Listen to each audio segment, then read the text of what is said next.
Mercredi des cendres et ossements humains, révélation du pasteur Jonas, ex-sataniste. Partie 2. La messe catholique du mercredi des cendres. Dans la vidéo précédente, nous avons vu la célébration de la messe des cendres à Rome présidée par le pape François, en présence des prêtres catholiques, bénédictins, dominicains, etc. Elle a été célébrée le 26 février 2020. Pendant cette mystérieuse messe, des cendres sont appliquées sur le front, ou parfois déposées sur la tête.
Tu marches comme un aveugle qui sait pas où il va.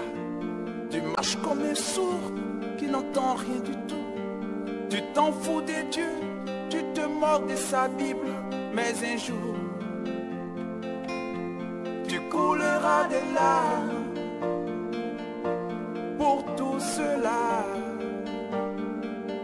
Tu vas couler larmes, tu vas pleurer un jour. Dis-moi si tu mourrais ce soir, mais que diras-tu à Dieu? Si tu mourrais demain, que diras-tu à Dieu?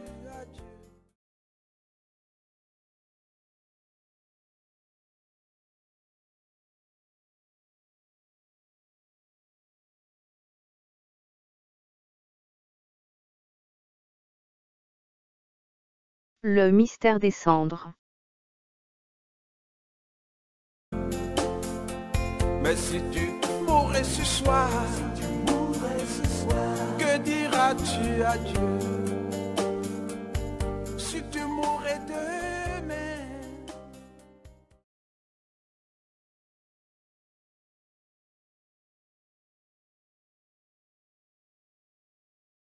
Selon le site internet église.catholique.fr, nous lisons: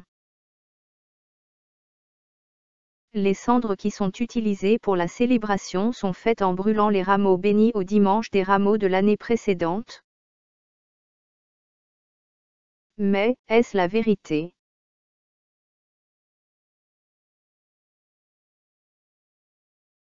Est-ce vrai que les cendres utilisées pendant la célébration de la messe proviennent de rameaux brûlés? Tu mourrais demain, que diras-tu à Dieu?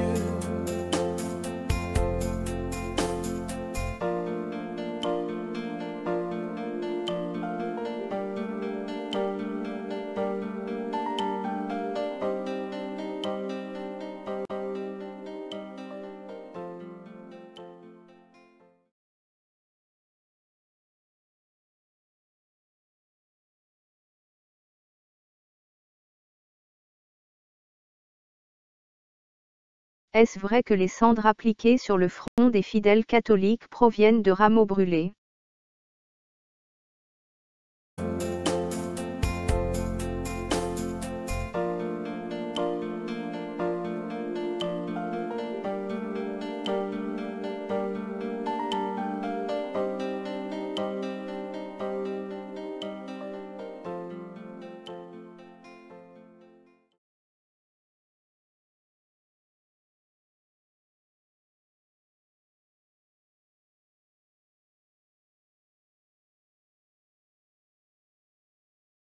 Écoutons le témoignage du pasteur Jonas. Le pasteur Jonas est un ex-sataniste et un ex-aspirant prêtre catholique. Il a été formé par des prêtres catholiques, et son père spirituel était un prêtre catholique. Écoutons le pasteur Jonas. Soyons attentifs à ces révélations. Dans le monde des cimetières, on prend les ossements humains. Avec qui ce côté-là? J'ai été, parce que moi, quand j'étais sataniste, je suis passé dans la magie catholique, qu'on appelle la magie sainte. Mon père spirituel, qui m'avait initié cette magie, on obtient une cendre et on mélange avec un peu d'huile d'olive. Lorsque le prêtre fait ça, les démons entrent aussi les démons, ils entrent aussi dans le temple, là-bas, et ils changent. Ils prennent les rameaux, ils prennent la cendre provenant des rameaux que les acolytes sont apportés, et à la place, ils laissent la cendre qui provient de la calcination des ossements humains. Et là, les gens se mettent en file, et le prêtre doit passer, il tient debout, les gens passent, et lui doit graver sur leur visage le signe de la croix, et qui contient toujours les 4 points qu'on appelle encore le point. Avez-vous entendu les révélations faites par le pasteur Jonas, ex-sataniste et ex-aspirant prêtre catholique?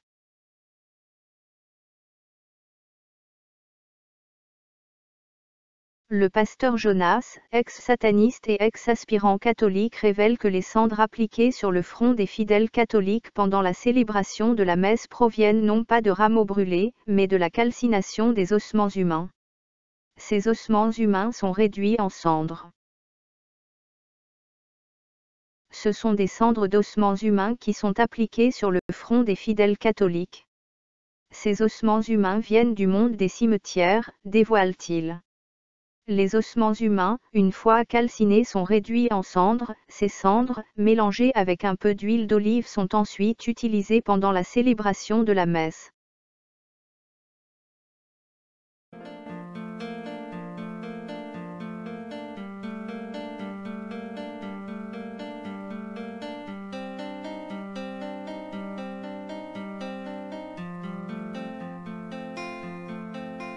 Tu marches comme un aveugle qui sait pas où il va. Tu marches comme un sourd qui n'entend rien du tout. Tu t'en fous des dieux, tu te moques de sa Bible. Mais un jour, tu couleras des larmes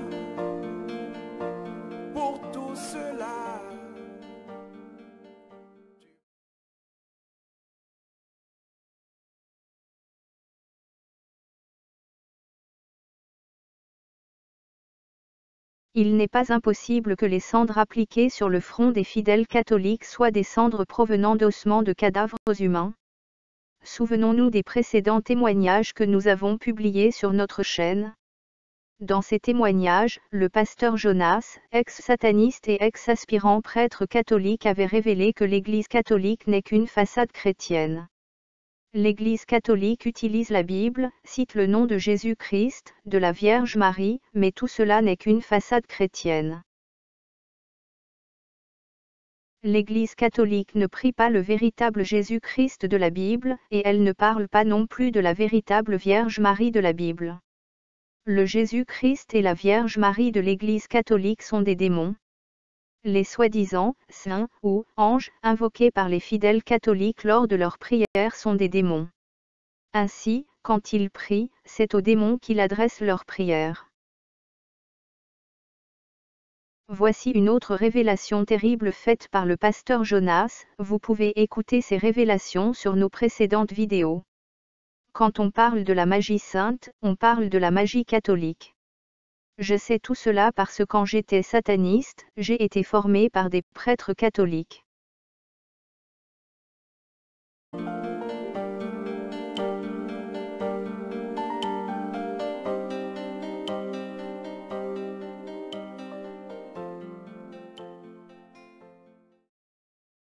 Nous remercions l'Éternel Tout-Puissant parce que de nombreuses personnes sont de plus en plus au courant que le diable et ses démons règnent en maître au sein du catholicisme. De nombreuses personnes sont au courant que les enseignements de l'Église catholique sont faux et donc contraires à la parole de l'Éternel Tout-Puissant. Il n'y a rien de caché qui ne doive être découvert, ni de secret qui ne doive être connu, dit la Bible dans Luc chapitre 12, verset 2. Au sein de l'Église catholique, c'est la magie sainte, l'occultisme, les messes noires sataniques, les mensonges, les dérives, la désobéissance à la parole de l'Éternel. Au sein de l'Église catholique, c'est les images, les statues et les idoles, alors que l'Éternel Tout-Puissant a formellement interdit toutes ces abominations dont il a en horreur. Au sein de l'Église catholique, c'est l'observation des pratiques et fêtes religieuses abominables et qui sont contraires à la Bible. Et parmi les nombreuses pratiques religieuses sataniques observées au sein de l'Église catholique, il y a la messe du mercredi des cendres. C'est une invention diabolique. Pensez-vous réellement que le pape, les prêtres catholiques et d'autres serviteurs du diable au sein de l'Église catholique ne savent pas ce qui se passe dans les ténèbres pendant les célébrations des messes ou autres fêtes catholiques? Pensez-vous réellement qu'ils ne savent pas qu'au sein de l'Église catholique, c'est la magie catholique, dite encore magie sainte, qui règne? Le pape suit un agenda diabolique, et ses fidèles catholiques sont complètement endormis et aveuglés par ses enseignements mensongers mais séduisants. Réveillez-vous, fidèles catholiques. Il n'est plus l'heure de dormir. Les temps sont mauvais, le Seigneur Jésus-Christ est à la porte. Ignorez-vous que ce n'est pas le pape qui vous jugera au jour du jugement dernier, mais le Seigneur Jésus-Christ. Ignorez-vous que vous serez jugés à la lumière des Écritures bibliques. Si vous ne prenez pas le temps de vous réveiller afin de lire enfin vos Bibles, comment connaîtrez-vous la parole de l'Éternel Tout-Puissant? Ouvrez vos Bibles et examinez tous les jours et très attentivement la parole de l'Éternel Tout-Puissant. À la lumière des Écritures bibliques et par la grâce de l'Éternel Tout-Puissant, vous comprendrez enfin que l'Église catholique est tout sauf chrétienne. Elle n'enseigne pas la vérité à la lumière des Écritures bibliques, mais des mensonges et encore des mensonges bien maquillés avec la Bible pour mieux vous séduire, vous plonger dans un profond sommeil qui vous conduit lentement mais sûrement en enfer. La magie catholique, appelée encore magie sainte, est une réalité au sein de l'Église catholique. La célébration du mercredi des cendres est anti-biblique et une abomination. Personne dans la Bible, même pas le Seigneur Jésus-Christ, n'a célébré cette abominable messe. Personne dans la Bible n'a appliqué des cendres sur le front de qui que ce soit. Cette pratique religieuse, c'est de la magie catholique ou magie sainte. Et là où il y a la magie, il y a toujours la présence du diable et ses démons, des esprits méchants, etc. Là où il y a la magie, il y a l'occultisme, la sorcellerie, la divination, etc. Le mercredi des cendres est-il biblique? La réponse est non. Le mercredi des cendres n'est pas une pratique religieuse biblique. C'est de l'occultisme, de la magie catholique appelée encore magie sainte. Les fidèles catholiques doivent-ils refuser de se faire appliquer des cendres sur le front? La réponse est oui. Nous vous conseillons avec larmes de fuir le catholicisme. Tenez-vous éloigné de la magie catholique appelée encore magie sainte. N'ouvrez pas les portes de vos vies au diable, à ses démons, aux sorciers, aux devins, etc. Vous serez détruits si vous le faites, même si vous ne vous en rendez pas compte. Votre destination finale, après la mort et le jugement sera l'étang de feu, la souffrance éternelle, si vous ne revenez pas à la parole de l'Éternel Tout-Puissant qui est écrite dans la Bible. Si vous avez célébré cette messe abominable et diabolique appelée le mercredi des cendres, demandez pardon à l'Éternel Tout-Puissant. Priez et confessez ce péché parce que vous avez participé à la magie catholique, magie sainte, à cause de votre ignorance. Priez afin que l'Éternel vous délivre de la magie catholique, magie sainte. Ne touchez plus aux impuretés diaboliques de l'Église catholique, ne participez plus à ces nombreux et abominables péchés. Contentez-vous de lire vos Bibles, demandez à l'Éternel de vous enseigner sa parole de vérité. Que les catholiques qui ont des oreilles pour entendre entendent. Que celui qui a des oreilles pour entendre, entende. Le Seigneur Jésus-Christ revient très bientôt.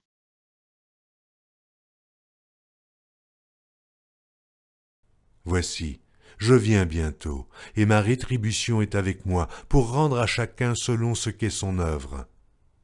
Je suis l'alpha et l'oméga, le premier et le dernier, le commencement et la fin. Heureux ceux qui lavent leurs robes, afin d'avoir droit à l'arbre de vie, et d'entrer par les portes dans la ville. Dehors les chiens, les enchanteurs, les impudiques, les meurtriers, les idolâtres, et quiconque aime et pratique le mensonge. Moi, Jésus, j'ai envoyé mon ange pour vous attester ces choses dans les églises.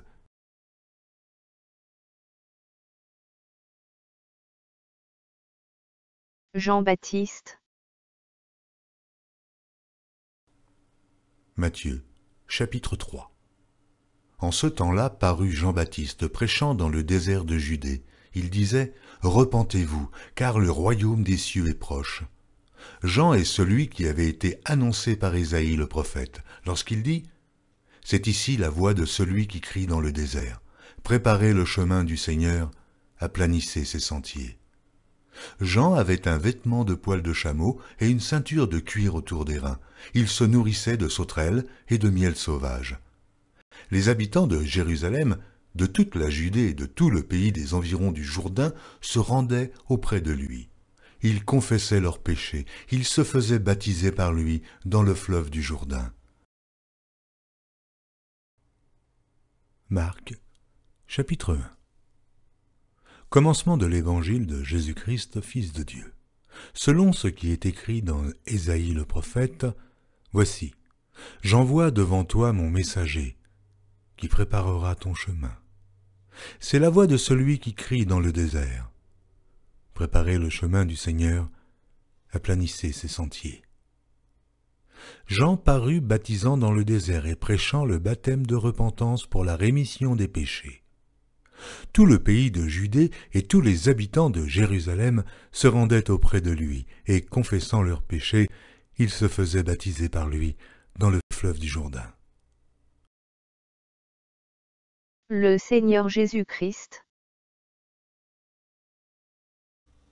Dès ce moment, Jésus commença à prêcher et à dire « Repentez-vous, car le royaume des cieux est proche. » Comme il marchait le long de la mer de Galilée, il vit deux frères, Simon, appelé Pierre, et André, son frère, qui jetait un filet dans la mer car ils étaient pêcheurs. Il leur dit, « Suivez-moi, et je vous ferai pêcheurs d'hommes. » Aussitôt, ils laissèrent les filets et le suivirent. De là, étant allé plus loin, il vit deux frères, Jacques, fils de Zébédée, et Jean, son frère, qui étaient dans une barque avec Zébédée, leur père, et qui réparaient leurs filets. Il les appela, et aussitôt ils laissèrent la barque et leur père, et le suivirent. Jésus parcourait toute la Galilée, enseignant dans les synagogues, prêchant la bonne nouvelle du royaume et guérissant toute maladie et toute infirmité parmi le peuple. Sa renommée se répandit dans toute la Syrie, et on lui amenait tous ceux qui souffraient de maladies et de douleurs de divers genres, des démoniaques, des lunatiques, des paralytiques, et il les guérissait. Une grande foule le suivit, de la Galilée, de la Décapole, de Jérusalem, de la Judée, et au-delà du Jourdain. Après que Jean eut été livré, Jésus alla dans la Galilée prêchant l'évangile de Dieu. Il disait, « Le temps est accompli, et le royaume de Dieu est proche. Repentez-vous et croyez à la bonne nouvelle. » Comme il passait le long de la mer de Galilée, il vit Simon et André, frères de Simon, qui jetaient un filet dans la mer, car ils étaient pêcheurs.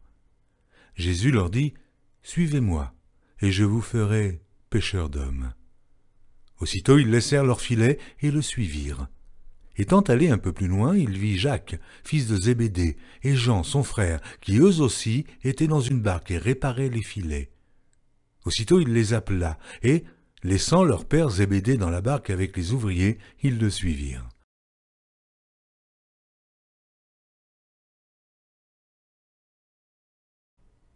Jésus leur répondit, « Hypocrites, Ésaïe a bien prophétisé sur vous, ainsi qu'il est écrit, « Ce peuple m'honore des lèvres, mais son cœur est éloigné de moi. C'est en vain qu'il m'honore, en donnant des préceptes qui sont des commandements d'hommes. Vous abandonnez le commandement de Dieu et vous observez la tradition des hommes. » Il leur dit encore, « Vous anéantissez fort bien le commandement de Dieu pour garder votre tradition. Vous avez pour père le diable, et vous voulez accomplir les désirs de votre père. Il a été meurtrier dès le commencement, et il ne se tient pas dans la vérité, parce qu'il n'y a pas de vérité en lui. Lorsqu'il profère le mensonge, il parle de son propre fond, car il est menteur, et le père du mensonge. Et moi, parce que je dis la vérité, vous ne me croyez pas. Qui de vous me convaincra de péché? Si je dis la vérité, pourquoi ne me croyez-vous pas? Celui qui est de Dieu écoute les paroles de Dieu. Vous n'écoutez pas, parce que vous n'êtes pas de Dieu. Ne vous mettez pas avec les infidèles sous un joug étranger. Car quel rapport y a-t-il entre la justice et l'iniquité? Ou qu'y a-t-il de commun entre la lumière et les ténèbres? Quel accord y a-t-il entre Christ et Bélial? Ou quelle part a le fidèle avec l'infidèle?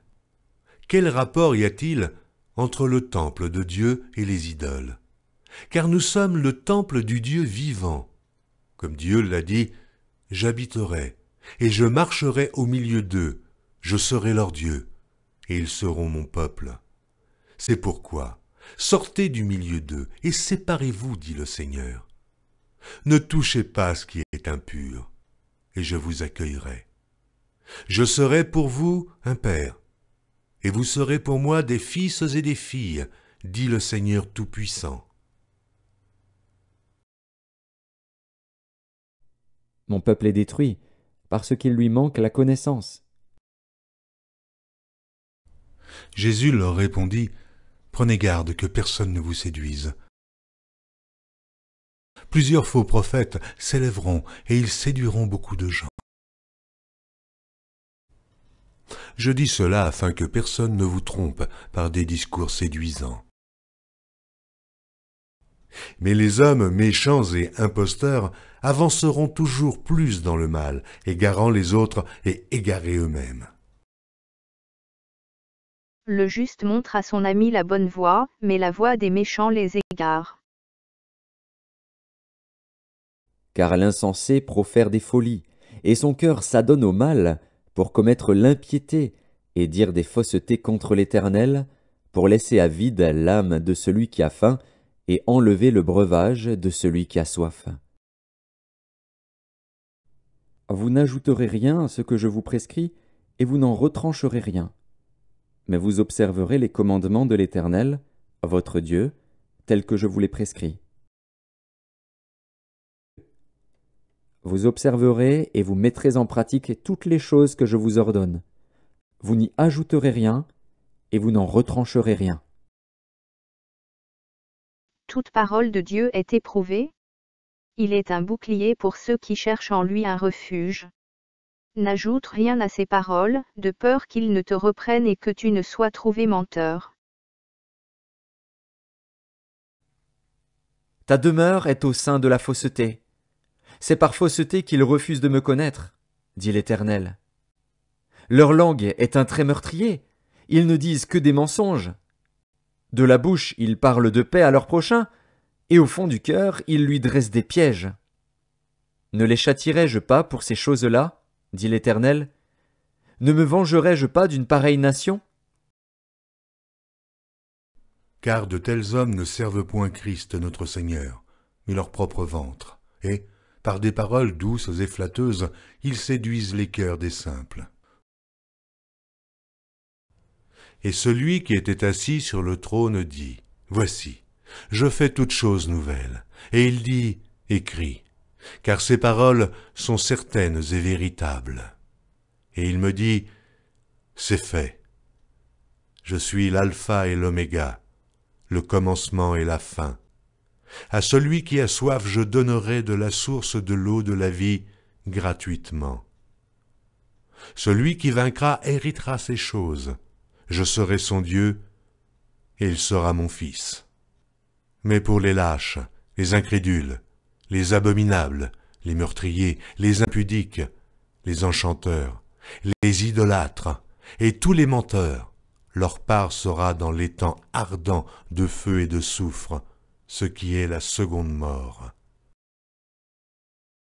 Je le déclare à quiconque entend les paroles de la prophétie de ce livre. Si quelqu'un y ajoute quelque chose, Dieu le frappera des fléaux décrits dans ce livre. Et si quelqu'un retranche quelque chose des paroles du livre de cette prophétie, Dieu retranchera sa part de l'arbre de la vie et de la ville sainte décrits dans ce livre. Celui qui atteste ces choses dit, « Oui, je viens bientôt. Amen. Viens, Seigneur Jésus. » Que la grâce du Seigneur Jésus soit avec tous.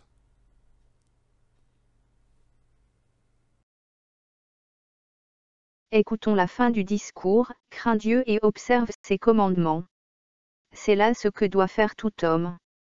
Car Dieu amènera toute œuvre en jugement, au sujet de tout ce qui est caché, soit bien, soit mal.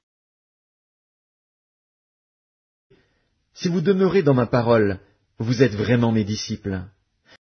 Vous connaîtrez la vérité, et la vérité vous affranchira.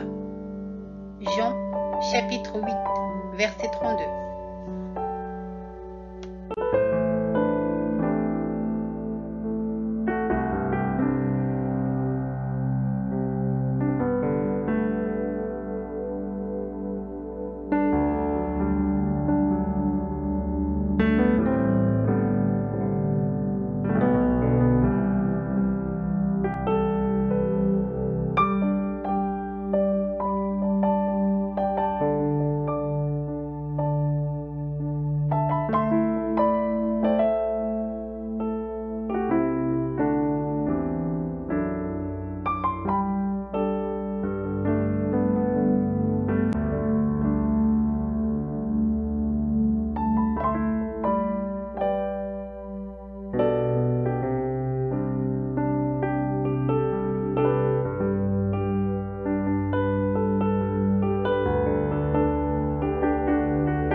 Tu n'auras pas d'autre Dieu devant ma face.